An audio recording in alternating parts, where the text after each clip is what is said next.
Hey there, Dragon Ball Infinity. It is I, Riz, and this is going to be a roleplay review for The Sickness of Hydia, the ugly side of town. In this log, it has both Indon and Kiruvi. I hope I'm saying that right, because for the longest time I called that character Kiruvi. It's Kiruvi, and basically the synopsis to this one is that. For those of you that don't know, Indon is on Hydia, and he's investigating and trying to heal and cure lichen rot, which is kind of like Zarbon's ugly transformation, and it's our in RP canon reason as to why Hydians get stronger when they get ugly, and why they go from these beautiful creatures to these ugly masses of gross. And just real quick, the synopsis is requirement data from those afflicted by lichen rot. Indon and his new research assistant. He calls on his research assistant to travel to the mining colony called Shale. And the people of Shale prove to be a secluded community, and they don't really take kindly to Kiruvi's arrival. And he has another assistant called Eliza, I'm not really sure. And there's some secrets with her, and they're kind of explored here. And at the end, they come along this big buried secret. And let me start off by saying the writing in this log is very good. No question about it. I mean, it's got Kiruvi, who is an Eichenbahn alt, and it's got Indon, two vets, two very good writers, two very good role players, and the writing is very solid. There's nothing to complain about, to talk about with that. And for the longest time, I thought, like, man, am I going to do a review for this? Am I not going to do a review? Am I just going to write it? Am I going to do a video for it? And I decided to go for a video because I really feel like there's enough to talk about here to kind of surmise it, and hopefully under 10 minutes. So to start it off, I really like the character of Indon because personally I've been watching Dragon Ball Z over again, and I realized that there's more to Z than just, the Z fighters and the Saiyans and, their trainers. We still have Bulmas, we still have Dr. Briefs, and we still have doctors, right, who stitch these guys up and patch them together. So seeing a Dr. Briefs like character active and actually doing something, kind of giving himself his own mission, his own training, it's really cool to see because we always knew that like Bulma was a genius, her dad was a genius, and we never saw like their struggle with that. We never saw them training with that. All the training always came with just fighting, lifting rocks, and meditating and blowing shit up. So to see an arc that involves the mind as much as the body is really cool. And again, I said I was watching Dragon Ball Z again. I'm at the part where Goku is going to Namek, and it's like he never gets to Namek if Dr. Briefs doesn't give him a ship. Right? Like the whole Super Saiyan, none of that happens if Dr. Briefs doesn't create the gravity machine for him, if he doesn't fix his ship based off of the ship that Goku flew to Earth in. So none of that happens without this character. So that's why characters like Indon are pretty cool and pretty important in our setting to have that dude just like, hey, can you build me this? And he's like, yes, I can, because I had my own arc of things that I had to do that made me smart or made me think outside the box. So I really like that. With Kiruvi, I think maybe even 2 ages we've seen some sort of iteration of this character. I'm not 100% versed on them, so I don't know. But if this is someone's first go at this character, right off the rip, you can tell, okay, this is a zany, kooky character, right? He, at some point, runs around Yeah, like right here, right? They turned and ran around the lab doing several loops around, and then they're like, they're on the case. Very, very. I almost want to say like, oh God, what's the name of that objection? Like one of God, was he Ace Attorney or something like that? Like the super anime lawyer, almost like that. And it was a little, I won't say jarring, but it was a little much at first because the tone that Indon was kind of setting didn't really match the energy of this character, or this character didn't match the energy that Indon was setting. So it took a while for me to be like, okay, okay, just keep reading and keep going. It wasn't bad writing. The it was just oil and vinegar, right? It's like I could feel this kind of somber seriousness to Indon, which is his, and then you just have this explosion of of Kiruvi. That's all I can call it. Is just this explosion of Kiruvi. Um, and the story itself, I felt like was, I won't say being forced. It wasn't forced because he's definitely there to help. It just was ushered along pretty quickly, and hopefully that makes sense. Um, but it was good. It was funny. It was interesting to see this character in such a serious, downtrodden setting, how he interact with it. And the one thing that I really do like about this character, and it took me a while to pick up on it, they are very in tune with their senses. Um, I know it's later on, but you get these. Trying to find it here.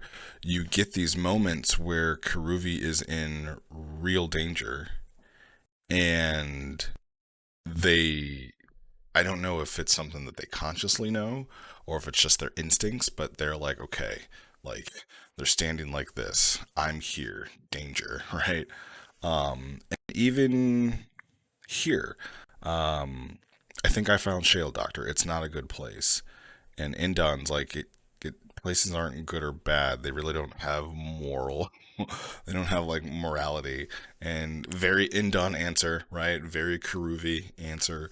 Uh, and that's where I found that it was starting to catch on. Like you guys were starting to get your groove of balance between it. I think that's what I was looking for earlier. There wasn't a balance of the crazy and the serious.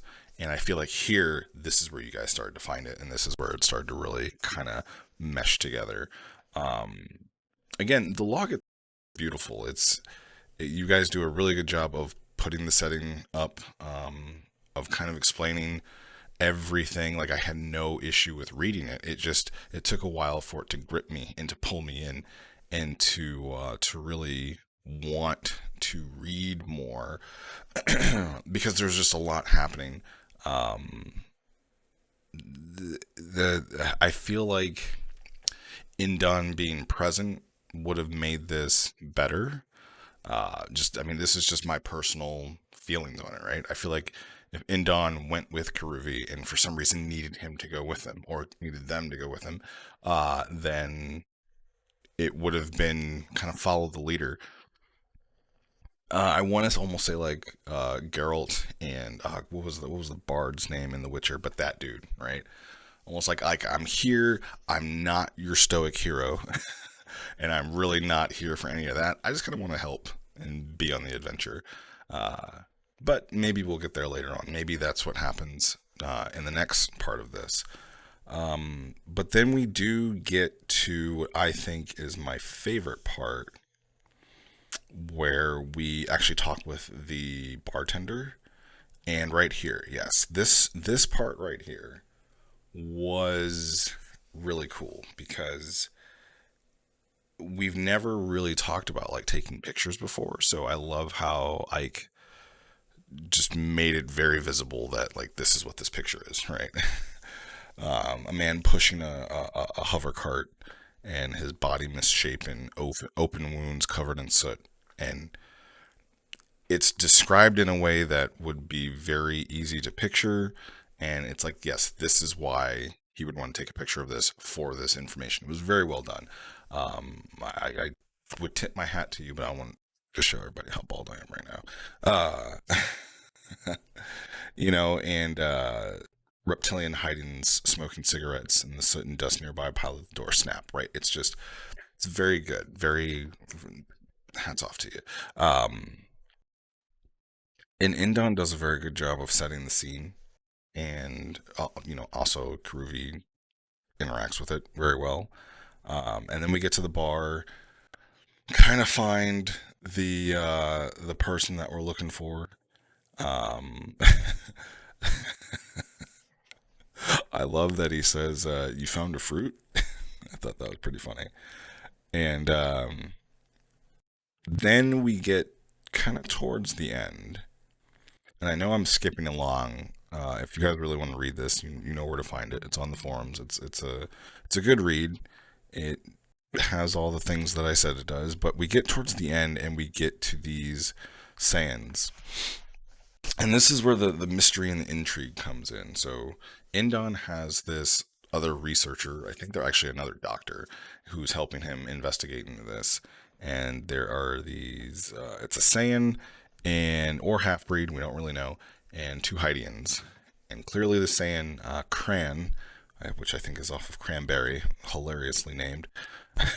Shout out to True DBZ Saiyan naming after food and vegetables.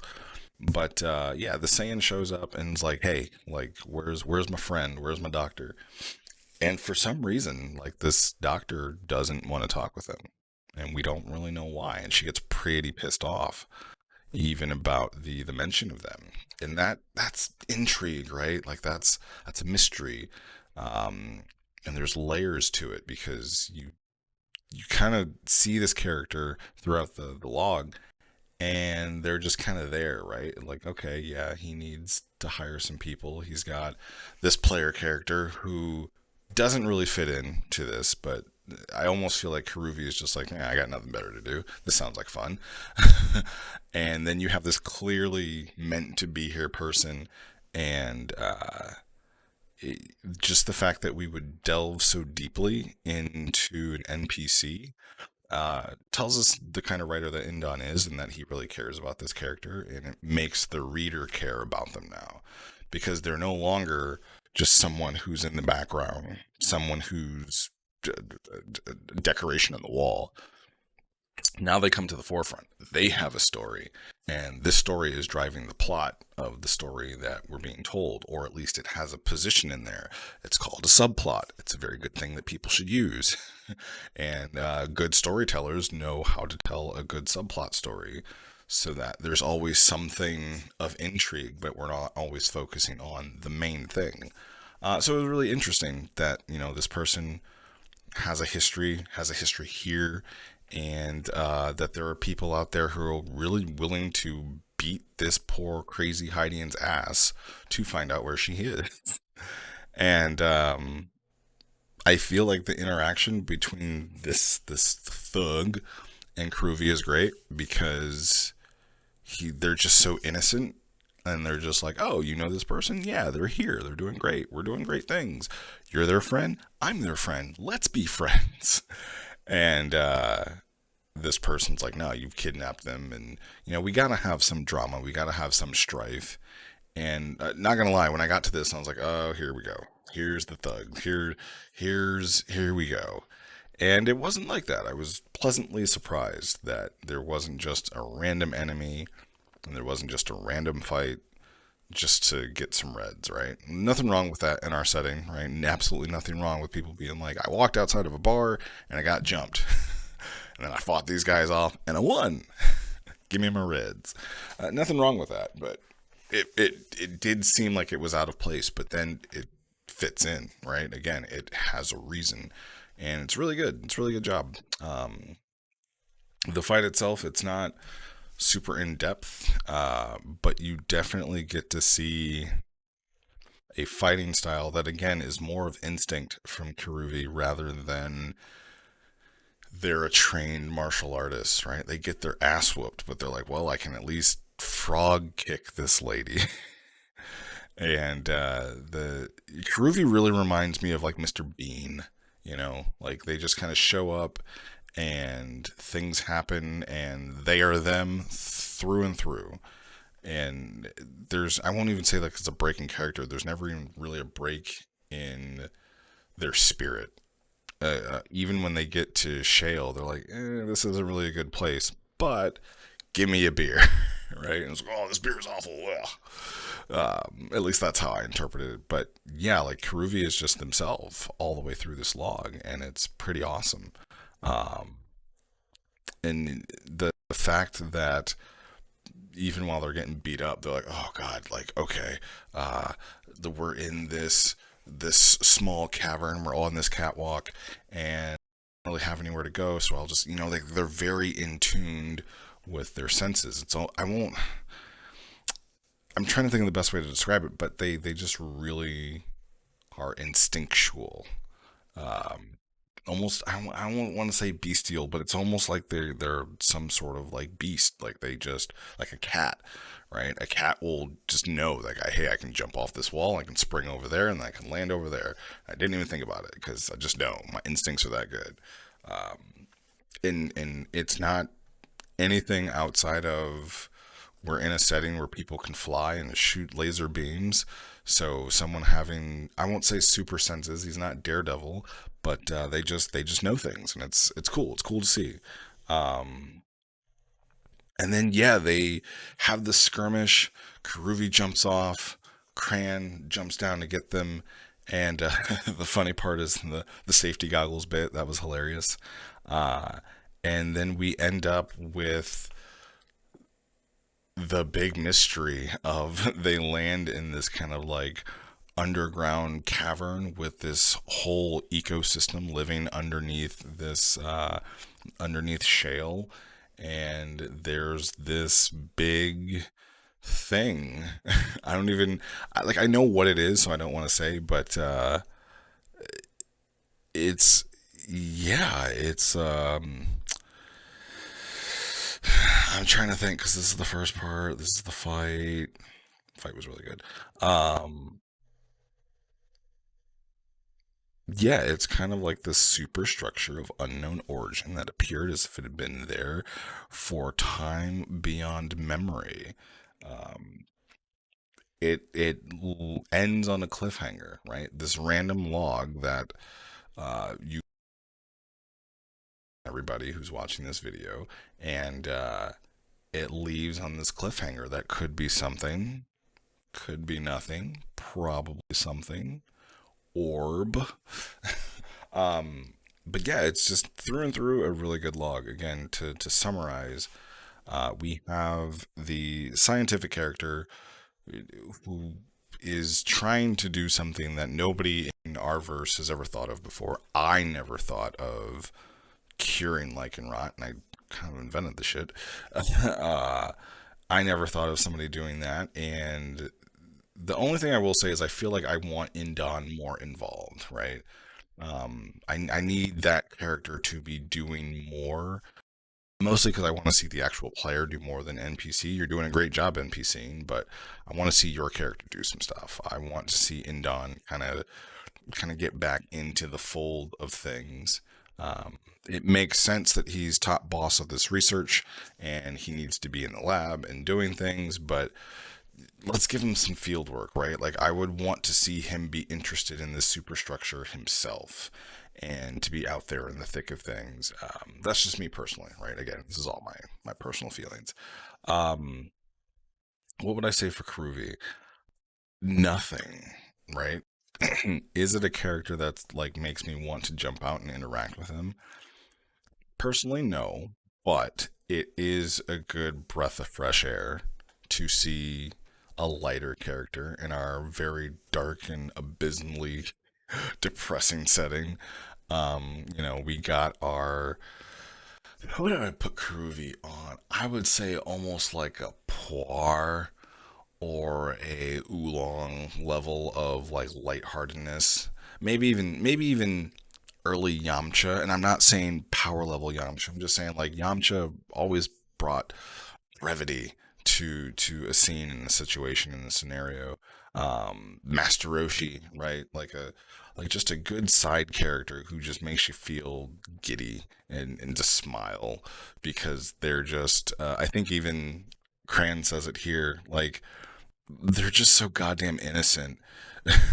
uh, where was it?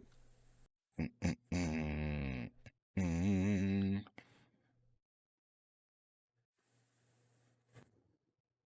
Okay, I didn't find it, but yeah. At some point, Cran does say like, "Hey, like this guy is just he's a fucking teddy bear, right? Like, there's no reason to be all this mad." So yeah, it was a good log, guys. It's been rewarded, and I've rambled on for twice as long as I wanted to. So I have been Riz. Thank you for watching, and I will see you guys on the chat channel.